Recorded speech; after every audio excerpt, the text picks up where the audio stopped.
flag ang gawin niya. Yan, hanggang ma-touch niya tong idea na to. Ganyan, then pagka-touch possible may bounce play tayo makikita dyan. Kung babasagin niya yung kanya. Trading crypto, especially with leverage, is extremely risky and you can lose your entire portfolio. This is not financial advice. This video is for educational and entertainment purposes only. Be aware of scammers impersonating us. If you can't find it on this YouTube channel, it's a scam. Welcome guys, tara pag-usapan natin ang price action ni BTC ngayong araw. Bali, based on the chart, tingnan natin kung ano sinasabi sa atin ng chart. Then, yung last prediction natin, tumama. Pero sayang, di ako nagpasok ng trade. Pero yung AI trading bot ko, goods din kasi hindi natin expected na magpapap din ng mga altcoin. Sumabay din sa galaw ni BTC. Bali, paalala ko lang ha, this is not financial advice, this is educational purposes only. Gusto ko lang magbigay ng insight regarding sa crypto, stocks, and forex. Gusto ko lang kayo bigyan ng mga ideas lamang. This is only ideas, purposes only. Based on the chart kay BTC sa daily time frame natin. Bali, still waiting pa rin ako mag-consolidate siya dito. Possible kung mag-consolidate siya, gusto natin mangyari ay ganito. Ganyan, na gumawa siya ng flag. Flag. Flag lang na pag ganito dapat na flag ang gawin niya. Yan, hanggang ma-touch niya tong idea na to. Ganyan, then pagka-touch possible may bounce play tayo makikita dyan. Kung babasagin niya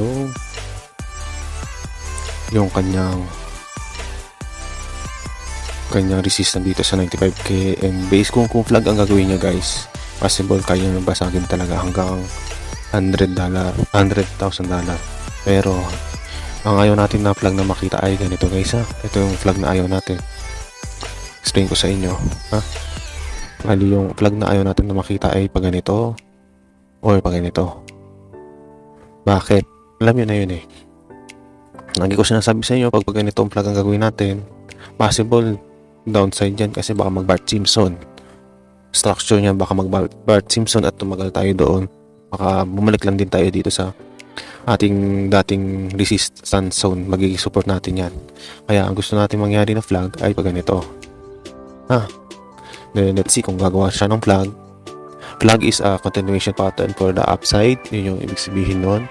Para alam nyo din na bullish pattern din siya. Pero still waiting tayo sa susunod na next candle natin regarding on the next playout ni BTC. Then based on sa nakikita ko, wala pa. Still waiting pa ako mag-consolidate muna siya. Then bago siya mag-break to the upside. And then let's see. Sa weekly chart, malaga din tong weekly chart natin kasi another closing week na naman tayo next week.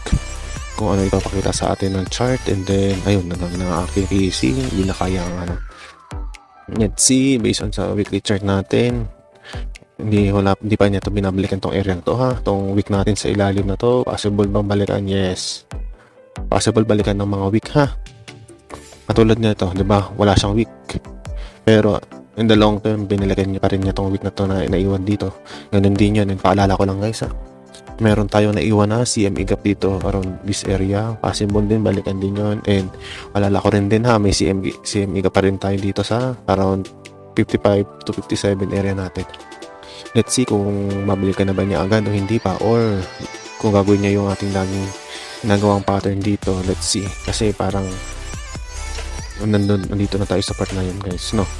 Let's see kung gagawin niya. Nabura ang aking chart. And let's see kung gagawin niya tong pattern na to in the future. Ito gusto ko talang gawin niya in the long run, then bago tayo bumaba sa downside. And then let's see, ito yung gusto ko na pattern na gawin niya in the future. Then let's see kung 120k ay babalikan, kung pupuntahan pa na. Let's see kung gusto nyo mag-trade, level by level lang tayo ha. Wag masyado magmadali kasi ang dami nating resistance na dadaanan bago bumalik sa 110. Let's see, ang gusto natin dito muna ay gumawa muna ng flag ha, ngayon lang. Tapos kay Ethereum, quick update lang tayo kasi walang masyadong galaw ang market kasi nagpo-pullback yan dahil mataas ang ating inakyat, kaya need din mag-pullback ng price, kailangan din mag-correct. Kay Ethereum, doon pa rin tayo sa bear flag natin. Still, nandito pa rin tayo sa bear flag. Hindi tayo nakawala doon sa bear flag natin na ginawa niya. Ito yung ayoko din na bear flag na ganitong pattern. Kasi pag ganitong pattern ang ginawa niyang bear flag, expect nyo ng break to the downside to ha. Dito pa upside. Sinabi ko na sa inyo anong pattern ang gusto natin makita guys.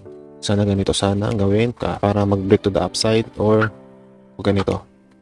But still, hindi magandang ginagawa. Baka expected nyo mag-break to the downside yan hanggang hindi niya nababasag yun. Ayun lang. Mabilis ng update lang tayo. Then, tingin natin ng coin glass. Coin glass natin, meron tayong nabubuong liquidation sa taas. Possible bang mag-pump ang price? Let's see kung marami mag-short guys. Possible mag-pump ang price ni BTC sa taas. If dumami ang mag-long, possible kumapa ng liquidity sa ilalim.